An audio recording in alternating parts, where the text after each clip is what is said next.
de publication pour nous, d'un travail qui a commencé en fait, si certains étaient là, lors de notre anniversaire, le 4 juin 2024 à Lille, où on lançait justement notre démarche de territorialisation, pardon.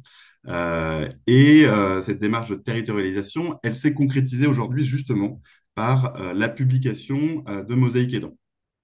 Euh, L'idée de Mosaïque Aidant, en fait, euh, donc notre volonté, c'était de se rapprocher justement en tant qu'association nationale des territoires, de nos adhérents qui sont justement un peu partout en France.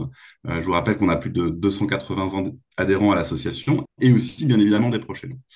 Euh, et on a pris tout simplement notre bâton de pèlerin, on a organisé des rencontres régionales, on est allé voir nos adhérents, les proches aidants, et ce dont on s'est rendu compte, c'est que il y avait souvent une offre qui existait pour les proches aidants, qui était souvent de qualité, mais qui est parfois été avec des réponses fragmentées, peu lisibles, et qui n'était pas toujours, c'était pas toujours évident pour les proches aidants de s'en saisir. Et en même temps, donc cette offre venait principalement du milieu associatif, mais pas que, mais aussi du milieu public. Et cette offre aussi s'inscrivait dans un contexte de changement des politiques publiques avec, je vous le rappelle, la généralisation du service public départemental de l'autonomie au 1er janvier 2025. Donc, concrètement, on s'est dit qu'il était important, justement, pour l'Association française des aidants, avant de faire, d'essayer de comprendre. Et comprendre, c'était notamment comment, justement, les acteurs locaux de différents champs pouvaient se coordonner pour eh bien, optimiser leurs actions et offrir une plus grande lisibilité aux proches aidants. Notre démarche, elle a été assez simple. On a fait de l'enquête terrain et c'est Marina qui aujourd'hui va officier sur ce webinaire et qui a été l'animatrice de cette démarche par de l'observation de pratiques d'animation et de coordination locale. Concrètement, Mosaïque Aidant, ça a été une vingtaine d'entretiens préparatoires, une dizaine de visites de terrain, justement, 11 territoires qui ont été étudiés, dont un territoire ultramarin. Et aujourd'hui, c'est Mosaïque Aidant, la publication qu'on vous retrouvez sur notre site internet, mais dans 3 4 mois, ce sera aussi un rapport qui permettra d'aller davantage dans le détail de ce qu'on a pu étudier. Quelque part, Mosaïque Aidant, c'était justement l'objectif cours de route. On a appelé cours de route, c'est-à-dire que, en fait, en rencontrant toutes ces plein d'initiatives, on s'est rendu compte que il y avait beaucoup de choses qui existaient. Voilà, il y a une grande diversité et surtout, il y avait un engagement fort de tous ceux qui justement travaillent le sujet des proches aidants en France et que c'était vraiment une belle occasion aussi de le valoriser, de le montrer. Donc, le résultat concret, c'est cette publication que vous retrouvez sur notre site internet et dont on va parler ce matin. Et dans cette publication, vous allez justement, vous pouvez comprendre 10 initiatives inspirantes. C'est un échantillon, ça se veut pas, cette publication ne se veut pas euh, être exhaustif, pardon. C'est bien évidemment un échantillon. Il y a d'autres initiatives de coordination ou d'animation qui existent en France, mais en tout cas, c'est un bel échantillon. Vous voyez, j'en profite pour remercier justement ceux qui ont participé à cette publication, notamment Cassiopéa en Dordogne, S'entraider en Île-de-France, la Cigale et la Fourmi qu'on va retrouver ce matin, la dynamique des aidants en Charente, j'ai vu que Ludovic était connecté, le territoire aidant, voilà, en Hautes-Alpes, la plateforme d'accompagnement et de répit des aidants, dont dit nom de la Fondation Odilon de la Langue, dans les Hauts-de-Seine, le GIPSAP de la Réunion, le laboratoire du répit dans le Pas-de-Calais, Dana Ecker dans la Loire, et Métropole Aidante également, qui sera avec nous ce matin. Euh, un grand merci vraiment à tous ceux qui justement ont participé à cette publication et qui nous ont accueillis pour le temps, pour l'écoute, pour votre engagement aussi, qui rendent la vie des aidants différente aujourd'hui en France. Et puis également, je remercie ceux qui ont permis aussi cette publication et ce travail de fond, nos partenaires, la Fondation de France, la AG2R, la Mondiale Agir Carco et Malakoff Humanis Agir Carco. Un grand merci à vous, un merci aussi à l'équipe de bénévoles, à l'équipe de salariés et notamment à Bénédicte Durand-Roch qui a été un peu notre directrice de la publication et à Marina Kotlareski-Maya, qui a été la chef de projet sur cette publication. Je m'arrête là. Bien évidemment, je remercie aussi nos invités du matin, qui sont Françoise Bouillon, la présidente de la Cigale et la Fourmi, et Stéphanie Demaison, la directrice de Métropole Aidante.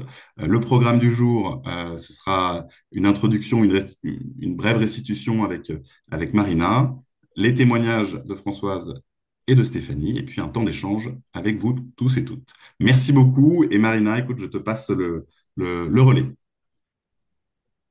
Bonjour à toutes, bonjour à tous. Merci beaucoup Simon pour cette introduction. Et enfin, je répète pas tous ces remerciements, mais donc sentez-vous tous et toutes remerciés, en particulier Françoise et Stéphanie. Donc peut-être pour reprendre un peu le fil de ce que Simon vient d'introduire. euh, Mosaïque aidante, en fait, ça a été un travail donc de long cours. Enfin, c'est un peu la pointe de l'iceberg de tout ça.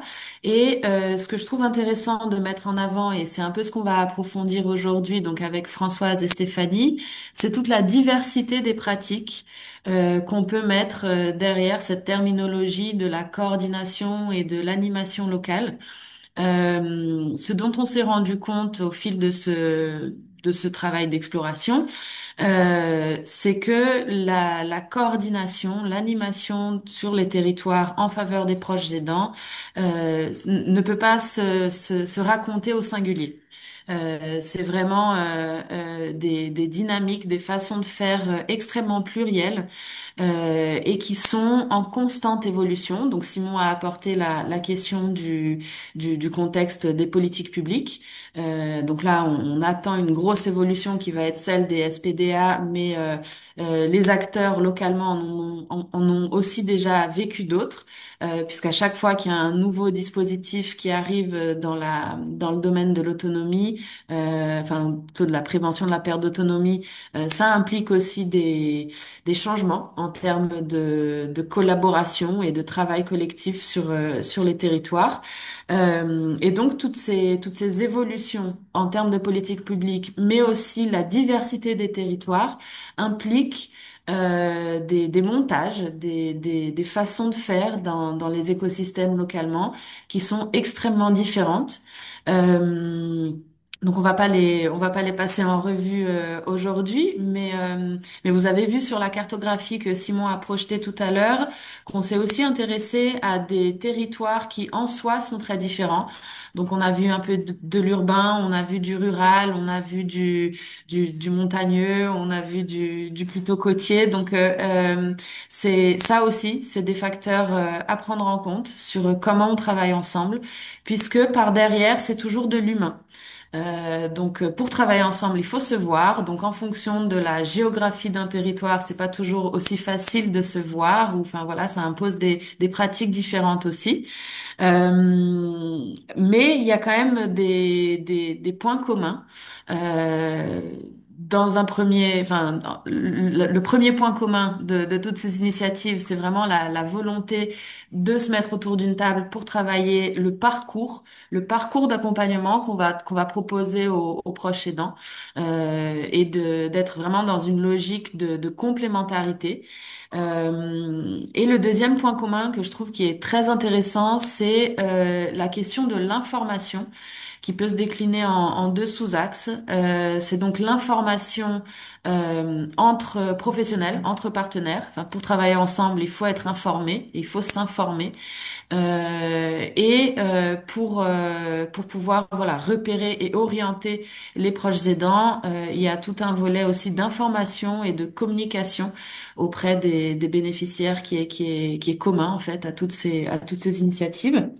Et pour terminer, avant de passer la parole à Françoise et à Stéphanie, l'autre point commun est celui des problématiques, enfin des enjeux auxquels les acteurs territoriaux font face, qui est commun à tous, qui est la question de la pérennisation et des financements. Donc, peu importe la configuration de l'initiative, c'est des questions qui vont se poser d'une manière ou d'une autre. Euh, donc aujourd'hui, on a la chance d'avoir avec nous Stéphanie et Françoise qui représentent donc Métropole Aidante et La Cigale et la Fourmi. qui sont deux acteurs implantés sur des territoires différents et qui impulsent des initiatives de coordination et ou d'animation, on en parlera, sur leur territoire. Euh, et du coup, je vous propose dans un premier temps de vous présenter, de présenter vos structures et comment vous travaillez sur vos territoires respectifs. Et après, on aura un petit temps d'échange pour approfondir certaines problématiques. Les participants, participantes, si vous voulez, au fil de l'eau, nous poser des questions, je vous propose peut-être de les inscrire sur le chat pour celles et ceux qui ont accès à cette fonctionnalité. Et on pourra prévoir aussi un petit temps de questions-réponses à la fin. Euh, on commence avec toi, Françoise, si tu veux bien. Bonjour à tous. Merci beaucoup pour ce temps d'échange autour des projets pour les proches aidants. Je suis Françoise Bouillon, présidente de l'association La Cigale et la Fourmi Relais Aidants Aidés. Donc, nous sommes une petite association de bénévoles. On se situe à Malonné, ça fait partie de la métropole rouennaise. Et nous sommes à la limite du milieu urbain et du milieu rural. Hop, nous proposons en fait un lieu d'échange et un lieu ressource aux proches aidants et aux professionnels du domicile, donc les aidants professionnels, mais plus largement à toute personne souhaitant s'informer sur les actions locales du territoire. Voilà, nous avons développé différentes actions qu'on développera tout à l'heure. Pour nous, le mot relais est très important puisqu'effectivement, nous ne sommes pas en capacité de répondre à toutes les questions, bien entendu, mais on s'est toujours inscrit sur une complémentarité et du coup, on relaie les informations de nos partenaires informels, bien souvent, mais également nous relayons les informations auprès des aidants pour les réorienter vers le territoire, vers les acteurs du territoire.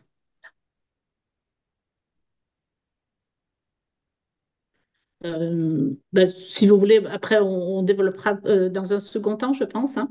Tout à fait. Merci beaucoup, Françoise. Peut-être Stéphanie, te passer la parole pour que tu nous présentes Métropole Aidante.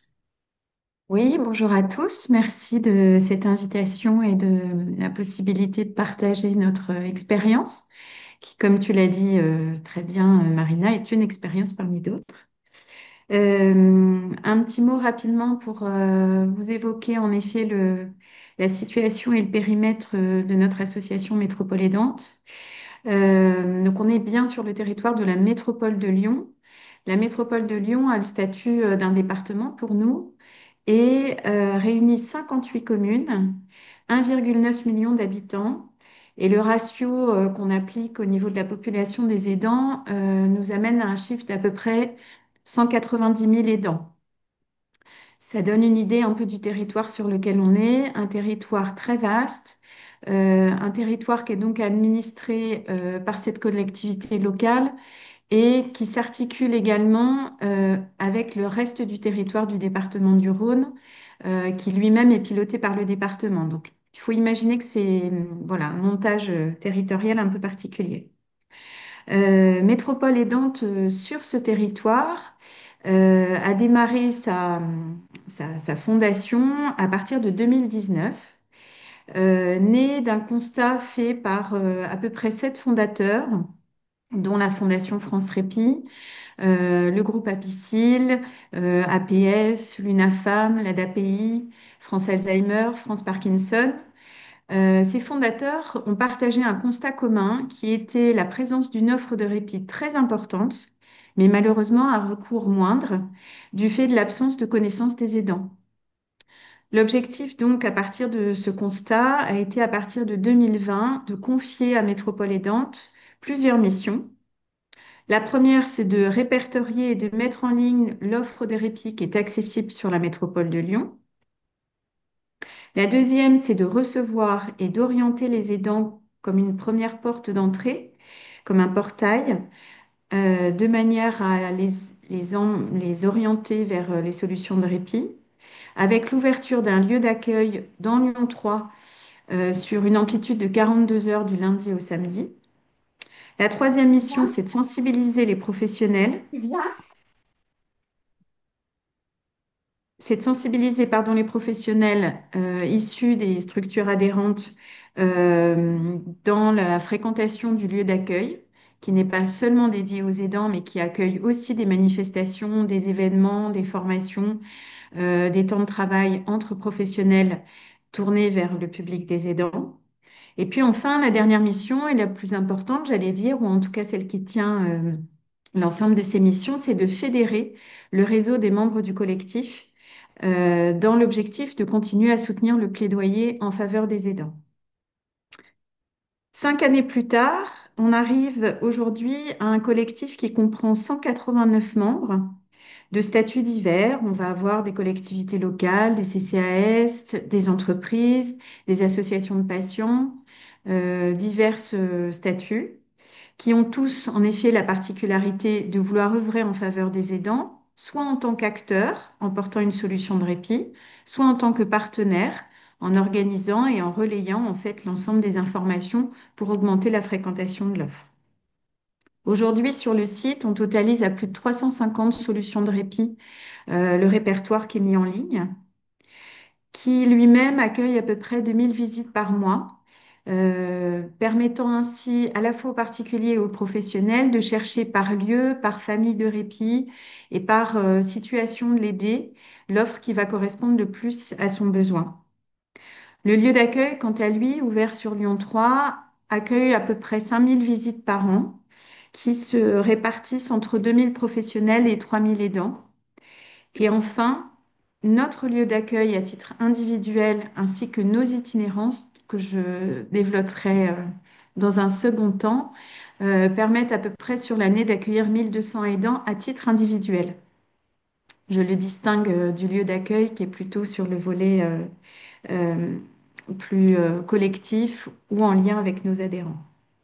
Donc vous le voyez, en 5 années, une installation et une notoriété importante qui s'est mise en place grâce à la fédération de l'ensemble de ces acteurs, grâce aussi au soutien de la collectivité Métropole de Lyon, qui dès le départ a soutenu cette dynamique, au groupe Apicil et également à l'Agence régionale de santé.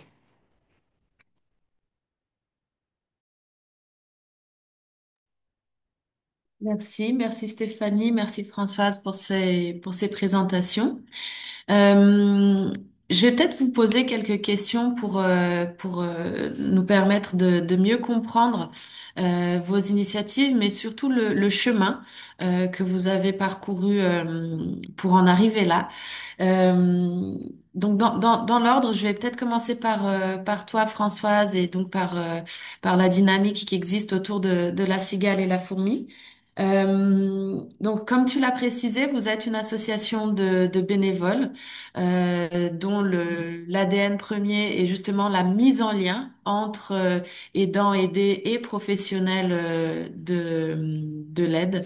Euh, et en fait, j'aimerais bien que tu nous racontes le chemin que vous avez parcouru sur ton territoire pour arriver à la position que vous avez aujourd'hui, donc qui est une position un peu d'animateur de territoire, si je reprends tes mots à toi. Et comment ça s'est opéré? Alors, c'est-à-dire qu'en fait, nous, notre objectif était d'une part de permettre aux aides à domicile de trouver un espace pour échanger entre elles et se donner et se porter soutien mutuellement. Et du coup, le public professionnel, aide à domicile et les proches aidants s'est avéré être notre public cible, on va le dire, mais plus largement permettre à tout le monde d'échanger sur le maintien à domicile. Et donc, petit à petit, pour permettre une information au plus près de ces personnes-là, en créant ce lieu d'échange et ce lieu ressource, nous avons pu accueillir un public très large.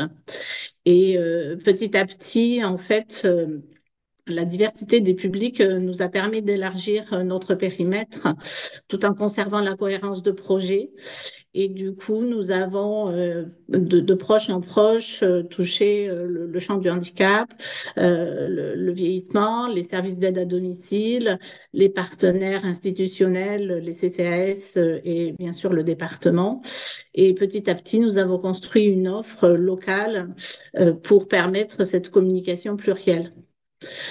Donc, c'est à la fois la communication, le financement et la réponse aux proches aidants qui nous a permis d'évoluer. Ensuite, nous avions le souhait d'apporter un soutien aux proches aidants. Et donc, en partenariat avec l'Association française des aidants, on a créé les premiers ateliers Comprendre pour agir, qui s'appelait à l'époque Formation des aidants, et puis les cafés des aidants.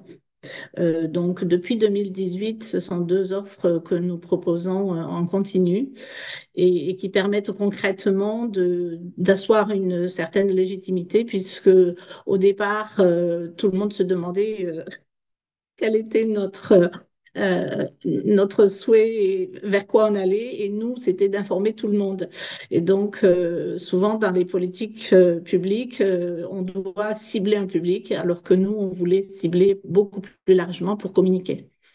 Cette communication plurielle, finalement, s'est avérée intéressante puisque aujourd'hui, le bouche à oreille fonctionne bien. Et puis, les prescripteurs classiques que sont les CCAS, les clics et les plateformes de répit nous reconnaissent légitimement comme des acteurs locaux, même si on fait ça à notre hauteur de bénévoles. Voilà. Ce qui est intéressant, c'est que notre façon de fonctionner, qui est à la fois empirique et puis assez simple, c'est de côtoyer les gens là où ils sont. Donc, on se déplace aussi bien sur des forums quand on est invité, des tables rondes, mais aussi dans des centres de réadaptation pour les journées du handicap, sport handicap par exemple. Et puis sur des marchés, voilà. Et puis localement, toutes les associations nous reconnaissent comme acteurs en direction des proches aidants et des aides à domicile. Donc, ce qui nous différencie d'autres services qui proposent des cafés des aidants, par exemple, ou des ateliers Comprendre pour agir sous une autre forme, peu importe, c'est d'avoir la casquette accueil des auxiliaires de vie. Donc, moi, en tant qu'auxiliaire de vie, c'est comme ça que le projet a démarré. C'était le constat que des professionnels de proximité, que sont les auxiliaires de vie, ne sont pas toujours formés, bien formés, et l'accompagnement au plus près des proches aidants passe aussi par l'accompagnement des personnes aidées, et que ces auxiliaires de vie sont souvent sous-estiment leur capacité à transmettre des informations et de façon générale, le public large ne leur donne peut-être pas la place qu'elle pourrait avoir. Voilà. Merci Françoise. Il y a beaucoup de choses très intéressantes dans ce que tu viens de dire et on pourrait rebondir sur plusieurs sujets. Mais j'en ai noté quelques-uns que j'aimerais mettre en avant parce que je pense que ça relève vraiment des spécificités qui sont les vôtres. Donc c'est aussi un peu l'intérêt de ce temps. Donc je pense qu'il y a déjà la question du bénévolat. Tout à l'heure, j'ai employé le gros mot de l'écosystème local et on parle beaucoup des acteurs sans trop savoir ce qu'on met par derrière. Donc, enfin, on connaît voilà les associations, les établissements médico-sociaux, les services publics, les institutions locales, les collectivités. Mais en fait, en travaillant avec toi, on s'est rendu compte que les bénévoles sur les territoires, ça faisait aussi partie de ces entités qu'on pouvait mettre derrière le mot acteur, et que finalement vous dans votre dynamique, dans votre initiative, c'est voilà, vous coordonnez aussi tout un groupe de bénévoles qui est en lien avec ces autres acteurs que je viens de citer, et c'est un travail d'animation à part entière aussi. Donc ça, je pense que c'est quelque chose de très important à mettre en avant. Ensuite, tu as parlé de l'information. Donc je disais au début, l'information, c'est un enjeu du coup qu'on va retrouver dans toutes les dynamiques de coordination et d'information et d'animation, pardon. Euh, et je pense que t'as eu une phrase où tu as dit il faut aller là où les gens sont. Et je rajouterais aussi par rapport à ce que j'ai pu entendre d'autres partenaires, c'est il faut aller là où les gens sont en portant une information qui leur soit pertinente. Parce que, enfin, voilà, les gens, ils doivent entendre ce qui est pertinent pour eux. Sinon, c'est pas imprimé, c'est pas entendu. Euh, et ça me permet aussi de faire la transition vers un autre sujet qui est celui de l'aller vers, qui est aussi un des points communs de toutes les initiatives qu'on a pu observer. C'est que vous faites tous et toutes de l'aller vers dans le sens où vous donnez les moyens d'aller chercher les aidants là où ils sont et d'aller vous chercher entre vous aussi, entre partenaires, entre professionnels. Euh, et donc voilà, et je pense que ça, c'est un gros levier pour permettre l'ancrage territorial que vous avez tous et toutes et qui est aussi un facteur qui alimente cette légitimité dont a parlé Françoise. Euh, je ne sais pas si à ce stade, il y a des envies de rebondir ou de... Parce que sinon, moi, je peux tout de suite passer la parole à Stéphanie justement sur cette question de l'ancrage territorial et de l'aller vers. Parce que je pense que donc du coup Métropole Aidante qui est une plateforme une plateforme qui fédère des acteurs, c'est aussi un gros outil d'information justement, mais qui a aussi des pratiques très concrètes en termes d'aller vers et d'ancrage territorial dont tu pourras nous parler, Stéphanie. Merci Marina. Ce que j'ai en effet envie de vous raconter, c'est le récit du processus en fait de nos itinérances. Il faut imaginer il y a 2 ans en arrière, donc fin 2023, comme je vous l'ai expliqué, le lieu d'accueil s'est installé. Euh, on est ouvert du lundi au samedi sur le 3e arrondissement.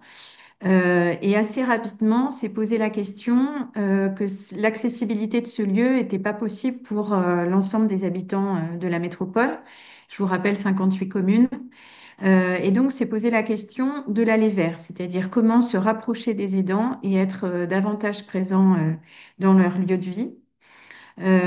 Concrètement, au début de cette réflexion, je n'y étais pas, mais voilà, je vous en fais le récit.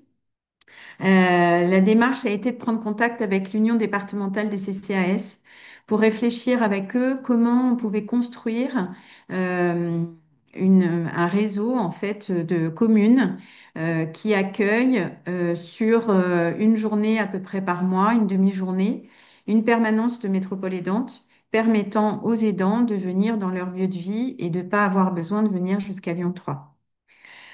Cette dynamique a mis du temps de construction. En 2023, il y a eu des essais. Et puis à partir de 2024, on a pu installer une dizaine de communes qui ont accepté de nous accueillir, d'accueillir notre chargé d'accueil. Je ne l'ai pas précisé tout à l'heure, l'équipe de Métropole Aidante, c'est 6 salariés, dont 3 chargés d'accueil, d'écoute, d'information et d'orientation, qui ont la vocation, sur le lieu d'accueil et les itinérances, d'accueillir les aidants. On est sur un format à peu près d'1 heure de rendez-vous qui permet d'écouter, d'être beaucoup dans l'écoute et puis de faire le cheminement avec les dents, de percevoir ses besoins et les solutions de répit qui pourraient répondre à sa situation du moment. Et donc, nos chargés d'accueil, d'écoute, d'information et d'orientation sont vraiment à la disposition, soit euh, par téléphone, soit par mail, soit sur rendez-vous, soit sans rendez-vous sur le lieu d'accueil. En revanche, sur les itinérances, c'était indispensable, en effet, d'installer l'organisation de rendez-vous pour permettre aussi de préparer les éléments vis-à-vis des personnes reçues. Donc, les itinérances vont démarrer en 2024, s'installant majoritairement dans des CCAS. On a également un tiers-lieu de santé. On a également aussi nouvellement une maison de santé. Donc, on commence aussi à diversifier les lieux où on est installé. Et donc, ces permanences vont démarrer à partir de 2024 avec des fréquentations assez hétérogènes selon les territoires. Et c'est une première observation qu'on peut faire. On se rend compte que quand on est dans 10 communes très différentes, puisqu'on va être à la fois sur des communes qui vont avoir une forte proportion de quartiers politiques de la ville, des communes qui vont être plus éloignées, voilà, il y a des réalités évidemment territoriales très différentes. On se rend compte déjà que l'accueil est différent. L'écosystème des partenaires dont on parlait n'est pas du tout le même d'une commune à l'autre. Et il y a déjà un temps d'interconnaissance assez long pour pouvoir comprendre le fonctionnement de la cartographie locale de chacune des communes. Ça, c'est un point vraiment important. C'est que chacune des communes a un historique, a une réalité de population différente, a un écosystème de démarche territoriale de santé différent.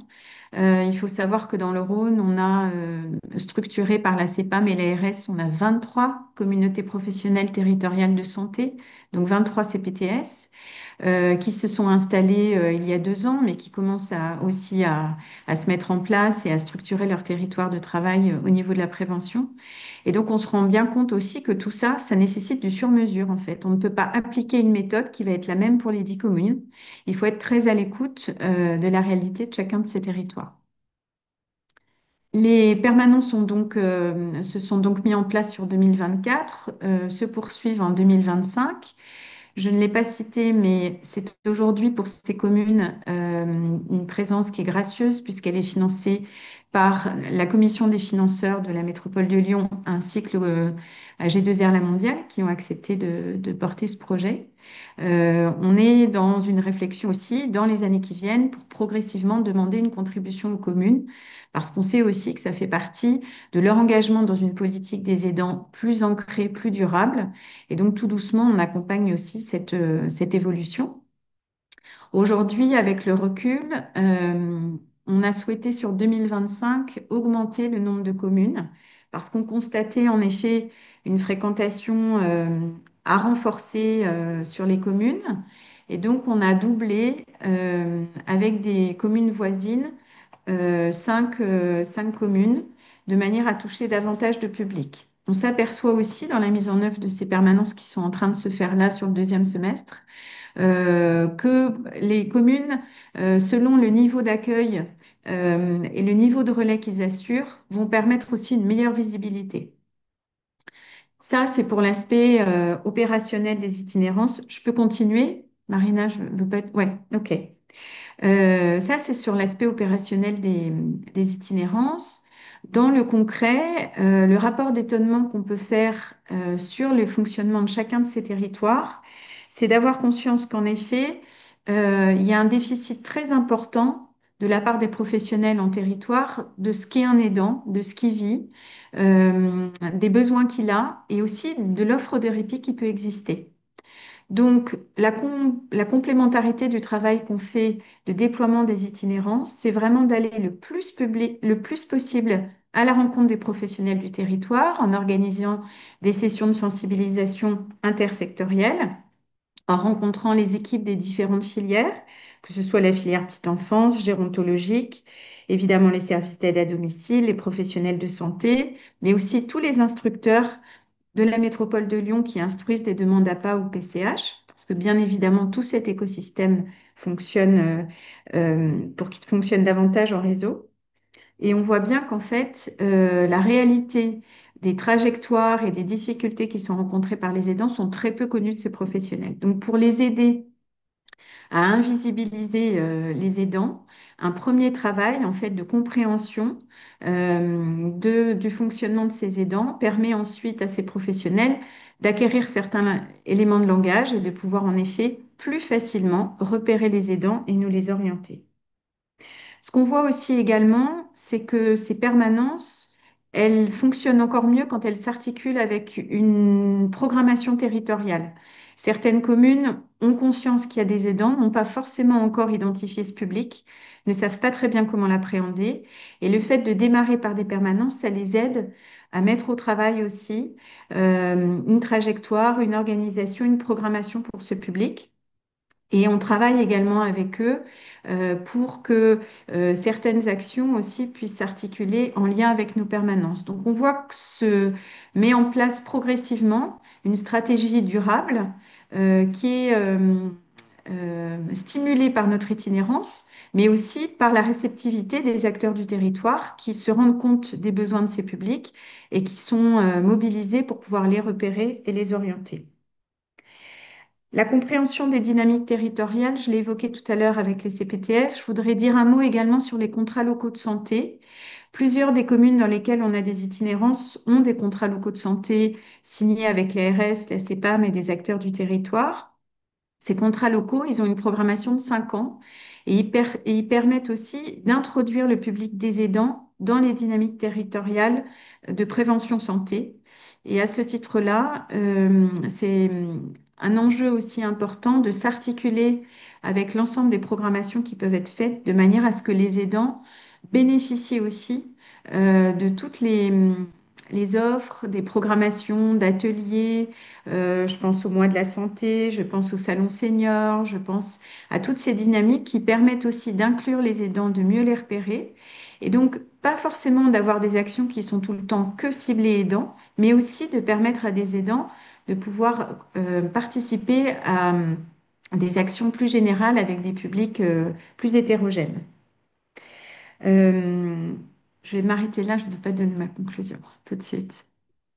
Merci beaucoup Stéphanie. Et encore une fois, c'est extrêmement riche ce que tu viens de dire et ça soulève plusieurs sujets. Euh, Déjà, je pense que ce qui est super intéressant dans ce que tu as dit, enfin, t'as cité aussi bien la variété d'acteurs, de partenaires avec lesquels vous êtes en lien, mais aussi la diversité de l'offre qui peut exister sur un territoire à destination des aidants. Finalement, euh, tout peut intéresser un aidant, puisqu'un aidant est voilà une personne comme une autre qui a des besoins divers et pluriels. Et ce que j'aimerais mettre en avant par rapport à ce que toi tu viens de dire, mais aussi à ce que Françoise a dit, c'est que parmi cette diversité de partenaires, mais aussi d'institutions avec lesquelles vous êtes en dialogue en permanence pour des questions de financement, mais aussi d'articulation avec les politiques publiques, les dispositifs, euh, c'est que vous êtes des structures dont le cœur de métier, c'est les danses, c'est l'accompagnement des proches aidants.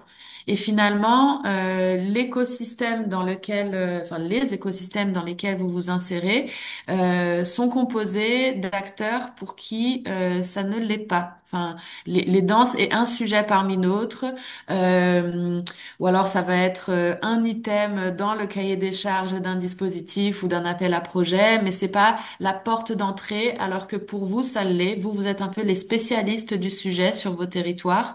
Et c'est peut-être ça qui fait le lien avec tout l'enjeu de la légitimité dont parlait Françoise. Et en fait, c'est une question que j'aimerais poser à vous deux. Enfin, j'aimerais avoir vos points de vue sur ça toutes les deux. Et peut-être, enfin, s'il y a d'autres participants dans la salle qui sont aussi, enfin, j'ai vu d'autres porteurs d'initiatives qui sont connectés. Euh, En quoi justement le fait de vous coordonner avec d'autres acteurs qui travaillent sur les danses, mais dont c'est pas le cœur de métier, enfin, comment vous le vivez? qu'est-ce que ça vous apporte? Comment vous faites? Et surtout, en quoi ça permet de répondre à un enjeu qu'on a observé un peu sur tous les territoires, c'est-à-dire l'enjeu enfin, les solutions qu'on va apporter aux aidants sont souvent ponctuelles, sont souvent morcelées, aussi bien en termes de, de thématiques. On va s'adresser à une thématique parmi d'autres, ou alors on va répondre aux choses de manière ponctuelle sur le territoire. Enfin, en quoi cette coordination, elle permet de répondre à ça? Et justement, tu as employé le mot de fédérer, Stéphanie, et de fédérer des acteurs qui sont très divers autour d'un sujet commun qui est celui de l'aidance. C'est moi qui réponds, Ouais, c'est Françoise. je veux comment? Ouais, ok. Euh, alors, en toute simplicité, c'est vrai que les propositions vers qui on pourrait orienter les aidants sont effectivement plurielles et complexes. Et même nous, on a du mal à voir clairement sur toutes les propositions et d'en faire une synthèse ou bien de trouver la réponse aux besoins spécifiques de chaque aidant. Et d'où la nécessité de bien se connaître les uns les autres, hein, et de savoir jusqu'où va l'accompagnement d'une structure, d'un d'un partenaire. Et ça, c'est compliqué pour nous de bien identifier tout ça. Donc, on est aussi sur un accompagnement de choses qui rentrent dans le droit commun. Par exemple, sur la mobilité, il n'y a pas une mobilité pour les aidants différente de la mobilité d'une personne âgée qui aurait des difficultés à se déplacer. Et donc, c'est aussi de répondre à ces problématiques ponctuelles et parfois complexes sur les territoires. Alors nous, on se cantonne à un territoire assez restreint, hein, puisqu'on est une petite association et on n'a pas de prétention à aller bien au-delà de notre périmètre qui est la commune, voire les communes environnantes, même si on accueille des personnes qui font parfois 20 kilomètres pour venir à nos cafés. Mais on sait bien que c'est compliqué pour eux de se déplacer et de prendre ce temps-là. Donc, c'est vrai que la coordination serait intéressante d'avoir quelque chose de clair, mais les dispositifs bougent, les politiques changent, et ça devient complexe à la fois pour les aidants, mais pour nous aussi. Bien humblement, on a parfois du mal à y voir clair. Euh, voilà, mais on s'accroche et on fait ce qu'on peut.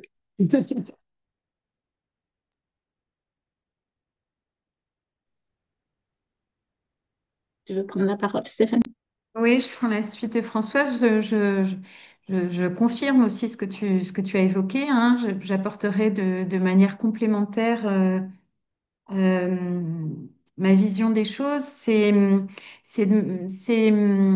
cet enjeu que tu as évoqué, Marina. Comment fait-on pour travailler avec ses partenaires? C'est-à-dire comment se charge-t-on, nous, entre guillemets, experts de l'aidance, de transformer les pratiques de ces partenaires qui aujourd'hui sont déjà implantés sur les territoires, sont déjà opérationnels dans leur pratique de travail, la programmation de leurs activités, mais doivent inclure un nouveau public, ou en tout cas se rendre disponibles et attentifs à un nouveau public.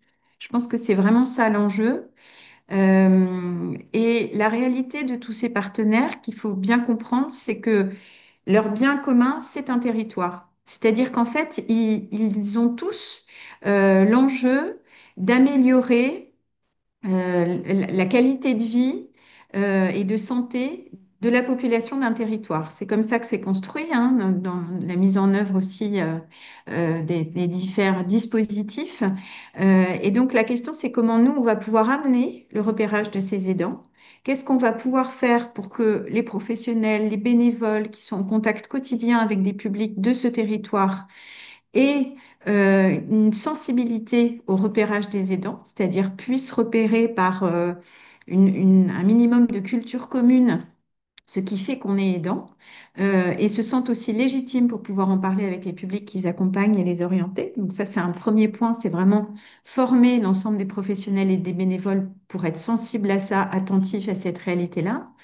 La deuxième chose, c'est que dans ces territoires existent déjà des programmations de travail, notamment autour de la santé, de la prévention. Il y a de plus en plus de dispositifs.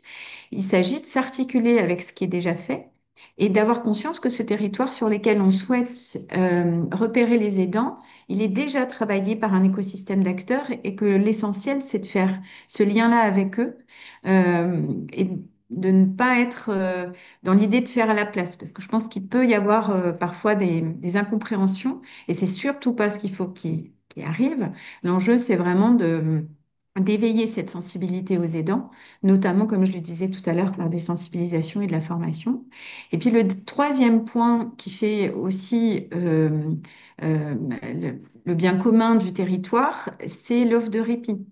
On se rend compte avec le recul que tout à l'heure j'évoquais le fait qu'on a à peu près 350 solutions de répit qui sont répertoriées sur l'ensemble de la métropole. Évidemment, ces 350 solutions ne concernent pas les 58 communes et l'ensemble des habitants. Donc la question aussi va être de se pencher sur ce qui existe en termes d'offres de répit sur le territoire. Comment est-ce qu'on est sûr que quand j'habite à Givors ou quand j'habite à Saint-Priest, eh bien, j'ai bien accès à une qualité d'offre de répit qui est à peu près similaire ou en tout cas qui me permet de répondre à tous mes besoins. Et si ce n'est pas le cas, comment on peut accompagner ces territoires pour une meilleure mise en lien, notamment par le biais du réseau, et je reviens à l'enjeu de fédérer les acteurs de notre collectif, de manière à ce que cette offre de répit, elle corresponde vraiment aux besoins du territoire.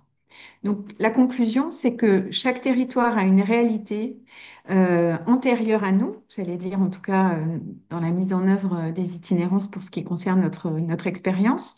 Et donc, c'est vraiment notre capacité à nous inclure dans cet écosystème, à aller travailler avec les acteurs qui sont déjà là, à repérer en termes de diagnostic partagé avec eux ce qui fonctionne, ce qui est manquant, et à les accompagner dans la mise en œuvre d'une organisation territoriale qui offre des solutions de répit adaptées aux besoins des habitants et d'autre part qui évolue vers une programmation de réponses, soit individuelle, soit collective, euh, qui soit construite à plusieurs grâce à une culture commune qui a été construite à l'échelle de cet écosystème. Merci beaucoup Stéphanie, merci Françoise.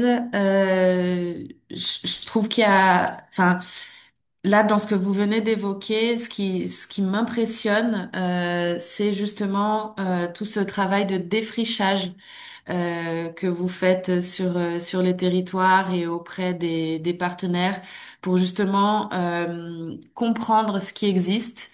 Tout à l'heure, j'ai parlé d'expertise sur les danses, mais il y a aussi toute une expertise territoriale, dans le sens où, enfin voilà, vous connaissez vos territoires et vous connaissez toutes les dynamiques qui sont à l'œuvre, qui sont opérées par les institutions et les autres partenaires du monde associatif. Et ça me fait repenser à ce que t'évoquais, Stéphanie, sur la nécessité du temps long, euh, d'arriver, de s'intéresser d'abord à ce qui existe et à comment les autres travaillent sur le territoire sur lequel vous allez vous inclure, vous intégrer, pour travailler une question qui n'est pas forcément très bien connue, si je comprends, enfin si voilà, si je résume un peu ce que vous venez de dire, avec toute cette nécessité de sensibiliser, de former avant quoi que ce soit, avant d'aller vers de l'action directe. Euh, et j'ai un peu une question enfin, qui va faire office de conclusion, d'ouverture. Mais avant ça, j'aimerais savoir s'il y a des participants, participantes qui aimeraient prendre la parole pour voilà, nous apporter peut-être une expérience particulière ou un questionnement par rapport à tout ce qui vient de se dire. On a encore un peu de temps pour ça.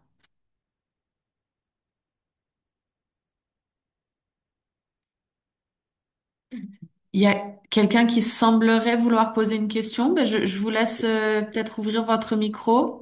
Oui, bonjour, bonjour, oui, je vais mettre ma caméra aussi, par la même occasion. Oui, bonjour. Merci pour cette table ronde et ces échanges et sur les dispositifs qui sont actuellement, donc comme vous l'avez dit, défrichés par ces structures sur point de vue régional. Donc moi, je me présente, je suis Ruben, je suis fondateur d'Acum. J'ai mon beau-frère qui est en situation vulnérable depuis 5 ans. Et en fait, j'ai créé un outil digital avec une mission qui est très simple, c'est de redonner de la sérénité aux familles aidantes sur tout ce qui va être de l'accompagnement lors d'une mesure de protection sur voilà, une tutelle, une curatelle. Et donc, j'ai créé un service qui s'appelle Acum, qui vient de remporter le prix d'innovation de l'AJP. Et on offre un outil collaboratif et sécurisé pour alléger la charge quotidienne. Donc, ça permet de gérer les finances, ça permet de suivre les démarches et décider ensemble dans la dignité et la transparence. Et aujourd'hui, je suis actuellement à la recherche d'associations d'aidants qui sont situées en région parisienne et dans toute l'Île-de-France pour faire des tests gratuitement. Donc, on cherche ce territoire d'expérimentation et pour permettre un accompagnement qui va vraiment soulager donc les aidants et leur donner justement un petit peu plus de répit. Voilà, donc, c'est un appel du pied. S'il y a une association ou des structures d'accompagnement sur les sujets de l'aidance qui sont basées en Île-de-France, je mettrai un petit lien sur ma page LinkedIn et comme ça je pourrais me mettre en contact avec eux. Merci. Merci pour cet apport.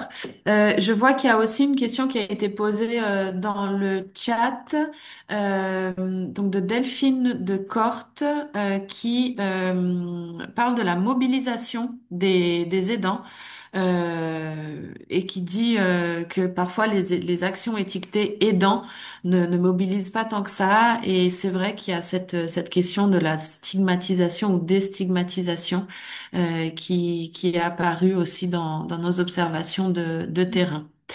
S'il n'y a pas d'autres questions, je vais poser celle qui va nous permettre de clôturer ce temps. Et donc, bien sûr, c'est une question que j'adresse à Françoise et à Stéphanie, mais aussi à d'autres qui voudraient apporter leur vision des choses là-dessus. Euh, donc, comme on a vu, enfin, les écosystèmes de l'aidance sont composés d'acteurs extrêmement variés.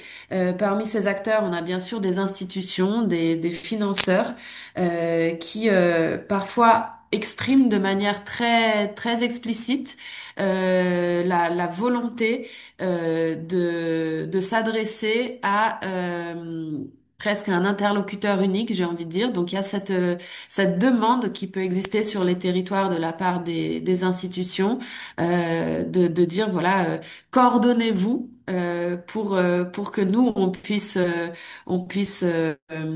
vous parler de manière plus facile. Mais de l'autre côté, l'inverse n'est pas toujours vrai. Enfin, les institutions, comme on a dit, ne sont pas toujours coordonnées sur cette question et notamment sur celle des financements.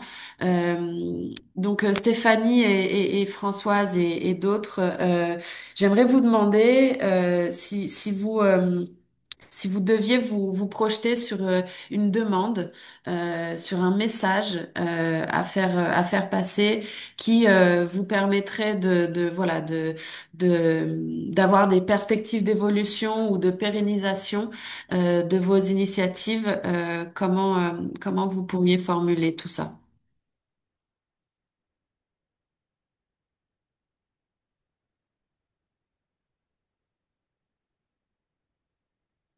Bon, je veux bien répondre à la mesure de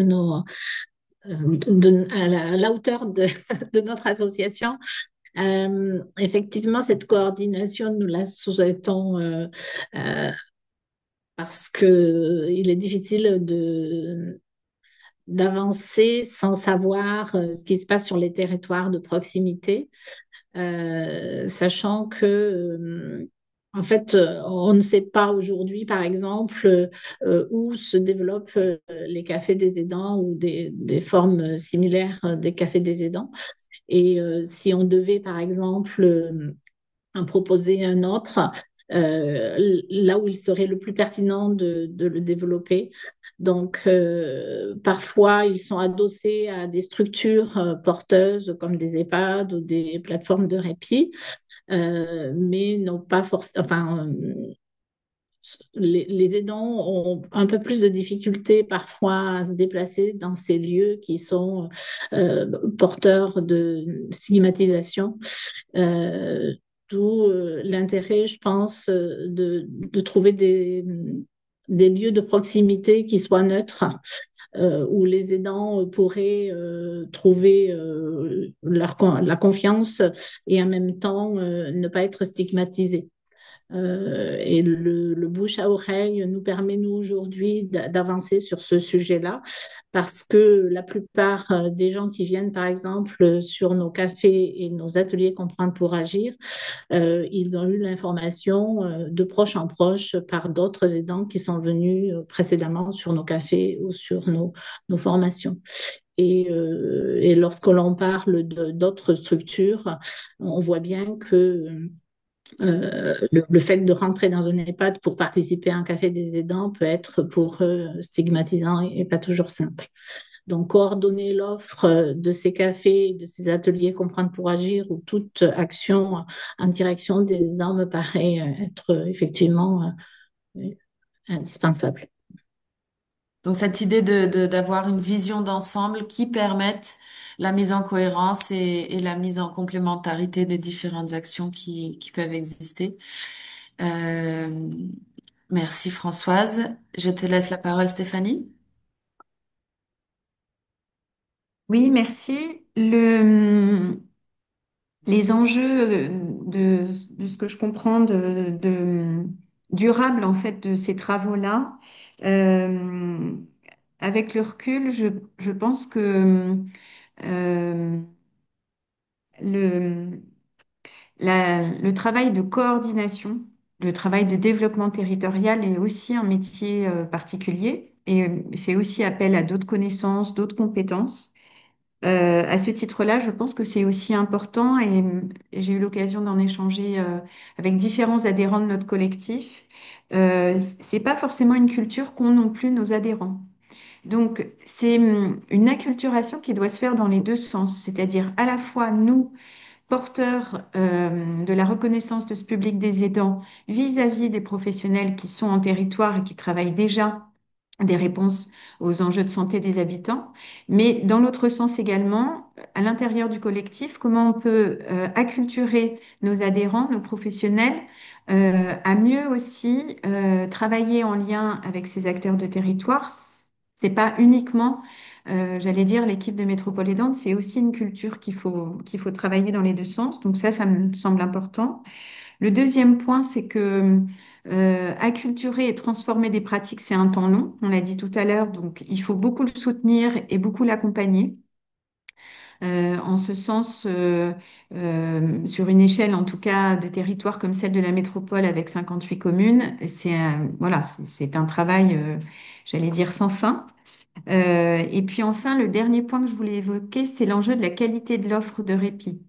Euh, L'opportunité qu'ont les territoires avec Métropole Aidante, c'est qu'ils ont un acteur auprès de qui se tourner s'ils constatent sur leur territoire qu'il manque ou qu'une part de l'offre de répit accessible à leurs habitants est incomplète. Et la chance de ce collectif, c'est en effet de pouvoir mettre au travail des réflexions pour pouvoir répondre mieux aux besoins des habitants et donc d'être dans cette écoute permanente, de réguler l'offre, de la construire ensemble, de l'améliorer, peut-être de la faire évoluer en fonction des besoins qui sont constatés sur les territoires. Donc, c'est un travail de fond euh, qui nécessite aussi dans les enjeux de financement que tu évoquais tout à l'heure, que ce temps de coordination, de développement, de réseau partenarial soit intégré pour que les projets puissent en effet bénéficier d'une visibilité majeure, sachant que Et je terminerai par ça. On sait très bien que le public des aidants est un public qui se connaît peu, ou en tout cas qui ne s'identifie pas comme aidant, d'où l'enjeu, en tout cas, d'acculturer des prescripteurs relais avec les professionnels et les bénévoles du territoire. Je m'arrête.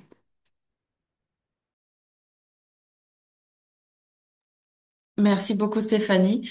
Je vois on est pile poil dans les temps. Peut-être pour clôturer, ce que j'aimerais dire, c'est que finalement dans ce que vous dites, la coordination, c'est finalement de manière très pratique synonyme d'information, d'orientation, d'articulation, et tout ça, enfin ça permet de construire ensemble, de construire à plusieurs les différentes pièces, les différents morceaux de cette mosaïque qui va constituer donc le parcours d'accompagnement d'un aidant sur un territoire, et que ça en soi c'est un travail à part entière.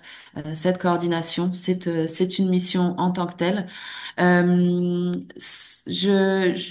m'arrête là. Ce que je vous propose à tous et à toutes qui êtes connectés, si vous avez des questions, des remarques, des envies de rebondir sur ce qui s'est dit aujourd'hui, parce que c'est vrai qu'une heure, ça passe très très vite, surtout en visio, je vous laisse mon adresse mail dans le chat. N'hésitez pas à prendre contact avec moi et on pourra rediscuter de ces sujets qui sont très riches. Et je vous souhaite à tous et à toutes une très bonne journée nationale des aidants, et plein de belles et de bonnes choses pour cette semaine qui sera très riche dans tous les territoires, j'en suis sûre. Merci, au revoir. Merci tout le monde. Oui, merci beaucoup. Bonne journée à tous.